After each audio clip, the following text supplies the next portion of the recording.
Alright guys, so got the front axle out of the parts truck. That's what I'm working on now. I got the rear one in, and I don't have all the little stuff hooked up like the brake lines, things like that. I'll worry about that once I get the front end inside. I ran into a little bit of an issue. I pulled the one out of the parts truck and it is a pile of garbage. So, well, I mean, you could end up rebuilding it, but it's rusted. Upper and lower ball joints are shot. The axle U-joints are shot. So the gears look really good in it, which it has four 10s, which matches the rear end.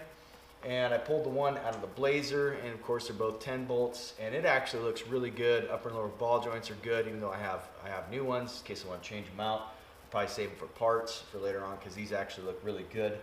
One of the problems is though it has 373 gears, so I'm gonna have to take the 410 gears out of this 10 bolt and put them into this 10 bolt, clean it up, and get it in the Blazer.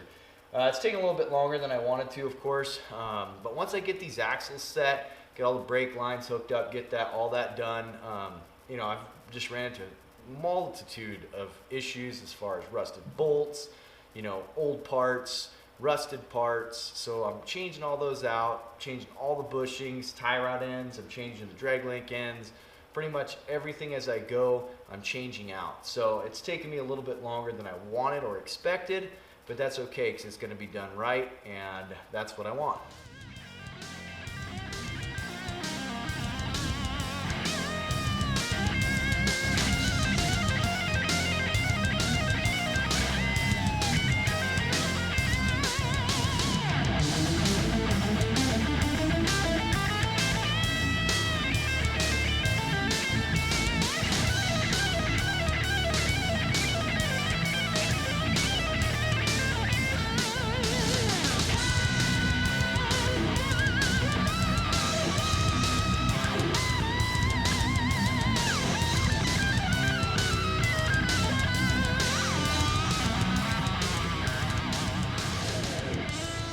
Alright, hey guys, so continuing on, I've got the rear together, got all the gears in it, got all the new seals in it. Yeah, it looks like crap right now. I'll end up cleaning it up and just hitting it with some black spray paint, which brings up another good subject.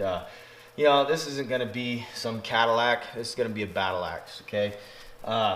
You know, when you're four-wheeling, when you're actually four-wheeling, you know, stuff gets scratched, dirty, messed up. Usually what I do is I pull it back in to the place after four-wheeling, pressure wash it, let it dry, hit it with paint so it doesn't rust, you know, just some rattle can paint underneath, hit everything, I don't care, hit the shocks, hit everything, and just paint it all, and then I'm ready for the next run. And that's just kind of how I do it, you know. I mean, you can take the time and powder coat and spend a whole bunch of money.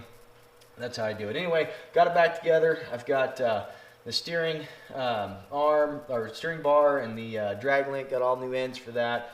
Got all pretty much all new bushings for everything, and I've also got bushings. These are actually the greasable bolts, so I have those on pretty much all of the leaf spring bolts. On the sway bar, I've also got a detachable sway bar, so when you're off road and get a little more articulation. Again, bushings. I've got Nitro 2 shocks. I'm actually going to do a shock tower, a custom shock tower on the front, and do dual shocks on the front. I also have a backup steering bar that I'm actually going to carry on top of the vehicle, and new brake lines. These are actually a steel braided, and they're double core on the inside, so that'll be nice to put on there. Shock protectors, all the lift kit pieces. So I'm going to continue on, and stay tuned for video 3. I thank you guys for watching and everything you guys do for me.